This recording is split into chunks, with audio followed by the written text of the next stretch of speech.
ತಿಪ್ಪೆ ಮೇಲಣ ದೀಪ ಉಪ್ಪರಿಗೆಯ ಮೇಲೆ ಬಂದಿತೋ ಎಂಬುದು ಕನ್ನಡದ ಅತ್ಯಂತ ಅರ್ಥಗರ್ಭಿತ ಗಾದೆ ಮಾತುಗಳಲ್ಲಿ ಒಂದು. ಇದರ ಪೂರ್ಣ ವಿಸ್ತರಣೆ ಮತ್ತು ತಾತ್ಪರ್ಯ ಇಲ್ಲಿದೆ. ಪೀಠಿಕೆ: ಗಾದೆಗಳು ವೇದಗಳಿಗೆ ಸಮಾನ. ಹಿರಿಯರು ತಮ್ಮ ಅನುಭವದ ಸಾರವನ್ನು ಅಲ್ಪ ಅಕ್ಷರಗಳಲ್ಲಿ ತುಂಬಿ ಈ ಗಾದೆಗಳನ್ನು ಕಟ್ಟಿಕೊಟ್ಟಿದ್ದಾರೆ.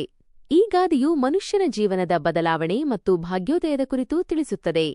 ಅರ್ಥ ಮತ್ತು ವಿವರಣೆ. ತಿಪ್ಪೆ: ತಿಪ್ಪೆ ಎಂದರೆ ಕಸದ ರಾಶಿ ಅಥವಾ ತ್ಯಾಜ್ಯವನ್ನು ಹಾಕುವ ಜಾಗ. ಇದನ್ನು ಸಮಾಜದಲ್ಲಿ ಕೆಳಮಟ್ಟದ ಅಥವಾ ನಿರ್ಲಕ್ಷಿತ ಸ್ಥಾನಕ್ಕೆ ಸಂಕೇತವಾಗಿ ಬಳಸಲಾಗಿದೆ. ದೀಪ: ದೀಪವು ಜ್ಞಾನ, ಬೆಳಕು ಅಥವಾ ವ್ಯಕ್ತಿಯ ಸಾಮರ್ಥ್ಯದ ಸಂಕೇತ. ಉಪ್ಪರಿಗೆ: ಉಪ್ಪರಿಗೆ ಎಂದರೆ ಎತ್ತರದ ಮಾಳಿಗೆ ಅಥವಾ ಅರಮನೆಯ ಮೇಲ್ಭಾಗ. ಇದು ಉನ್ನತ ಸ್ಥಾನ, ಗೌರವ ಮತ್ತು ಸಂಪತ್ತಿನ ಸಂಕೇತವಾಗಿದೆ. ಗಾದೆಯ ವಿಸ್ತರಣೆ. ಈ ಗಾದೆಯು ಮುಖ್ಯವಾಗಿ 2 ಆಯಾಮಗಳಲ್ಲಿ ಅರ್ಥ ನೀಡುತ್ತದೆ. 1. ವ್ಯಕ್ತಿಯ ಏಳಿಗೆ: ಒಬ್ಬ ವ್ಯಕ್ತಿ ತುಂಬಾ ಬಡತನದಲ್ಲಿ ಅಥವಾ ಕೀಳುಮಟ್ಟದ ಪರಿಸ್ಥಿತಿಯಲ್ಲಿದ್ದು ತಿಪ್ಪೆ ನಂತರ ತನ್ನ ಪರಿಶ್ರಮ, ಹಠ ಅಥವಾ ಅದೃಷ್ಟದಿಂದ ಅತ್ಯಂತ ಉನ್ನತ ಸ್ಥಾನಕ್ಕೆ ಉಪ್ಪರಿಗೆ ಏರುವುದನ್ನು ಇದು ಸೂಚಿಸುತ್ತದೆ. ಕಾಲಚಕ್ರ ಉರುಳಿದಂತೆ ಕೆಳಗಿದ್ದವರು ಮೇಲಕ್ಕೆ ಬರಬಹುದು ಎಂಬುದಕ್ಕೆ ಇದು ನಿದರ್ಶನ. 2.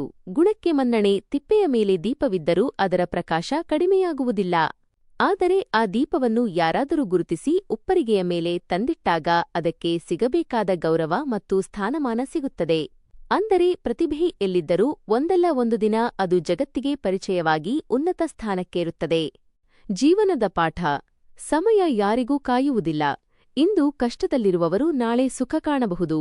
ಕೆಳಗೆ ಬಿದ್ದವನು ಮೇಲೆ ಏರಲೇಬೇಕು ಎಂಬ ಆಶಾವಾದವನ್ನು ಈ ಗಾದೆ ನೀಡುತ್ತದೆ. ವಿನಯ: ಒಬ್ಬ ವ್ಯಕ್ತಿ ತಿಪ್ಪೆಯಿಂದ ಉಪ್ಪರಿಗೆಗೆ ಏರಿದಾಗ ತನ್ನ ಹಳೆಯ ದಿನಗಳನ್ನು ಮರೆಯಬಾರದು ಮತ್ತು ಅಹಂಕಾರ ಪಡಬಾರದು ಎಂಬ ಎಚ್ಚರಿಕೆಯೂ ಇದರಲ್ಲಿದೆ. ಸಂಕ್ಷಿಪ್ತವಾಗಿ, ಕಾಲ ಯಾರಿಗೂ ಒಂದೇ ರೀತಿ ಇರುವುದಿಲ್ಲ. ಕಸದ ರಾಶಿಯಲ್ಲಿದ್ದ ದೀಪವು ಕಾಲಾಂತರದಲ್ಲಿ ರಾಜನ ಅರಮನೆಯ ಮಾಳಿಗೆಯನ್ನು ಅಲಂಕರಿಸುವಂತೆ ಸಾಮಾನ್ಯ ವ್ಯಕ್ತಿಯು ತನ್ನ ಯೋಗ್ಯತೆಯಿಂದ ಉನ್ನತ ಮಟ್ಟಕ್ಕೆ ಬೆಳೆಯಬಹುದು ಎಂಬುದೇ ಈ ಗಾದೆಯ ಸಾರ.